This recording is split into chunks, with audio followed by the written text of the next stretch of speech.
What if one day you woke up and the entire country you live in is now ruled by cats? The new government is, of course, elected democratically by all citizens. But since cats can't really read yet, they just kind of stare at the ballots until they're done. The winning candidate from the center-right populist party, Mittens for Mittens, pledges to make the country great again by getting more yarn and laser pointers for all citizens. Now the country is run like any other normal country, except instead of a president, they have a cat president who sits in a cat-shaped chair and signs important documents with their pinky. There are ministers of naps and snacks, and all major decisions must be approved by the Grand Cat Parliament, which is made up of dozens of cats who mostly just sit there and stare at stuff, while occasionally grooming themselves. The new government immediately got to work writing new laws. First up, every citizen must take a nap between 1 p.m. and 3 p.m. This is important because it turns out that cats don't really care about your personal freedom or autonomy. It has also decreed that all workplaces and public buildings must have easily accessible sunbeam zones and scratching posts. All major companies are now required to install cat trees in all offices so that cats can get some exercise and also watch the humans work. Because nothing says productivity like a bunch of cats doing zoomies around you while you're trying to write an email.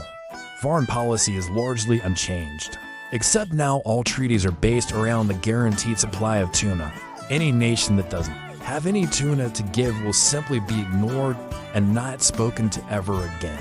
The economy is doing well, too, because the government has already invested heavily into yarn, laser pointer, and cat tower manufacturing. Luxury cat towers are now a status symbol, and the stock market is doing great. If you've got a few $1,000s lying around, the government will even pay you to buy a cat tree for your home. The humans are very happy with this new system. Every morning they must still go to their jobs and work hard, so that the cats can live a life of leisure.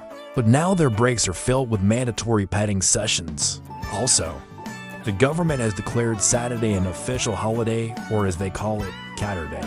The humans are also happy to pay higher taxes on cat toys, which are now considered to be a luxury good. And everyone loves the new national pastime of watching cat videos together as a nation on Thursdays. The news is now meow. Every morning the cat president holds a press conference, but these often descend into chaos when the cat's personal grooming routine takes priority over answering questions about the nation's new direction. The media is largely controlled by the government, although some independent journalists brave the authorities' wrath by publishing articles like this one about how a group of stray dogs tried to stage a coup. It's clear that under this new cat government, the social order has been turned on its head.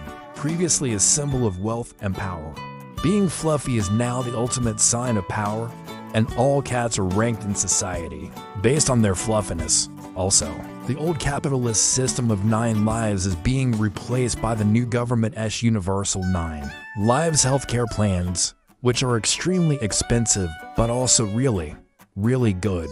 The only potential downside to this new cat-dominated society is that the cat government takes a lot of naps and occasionally important meetings have to be canceled because one of the cats needs to groom itself. But apart from that, it's going great, at least for now. No one can predict what might happen in the long term. Will humanity bend the knee and submit to the rule of cat logic? Or will they eventually rise up and overthrow the feline oppressors? Well, probably not. They seem pretty chill with it.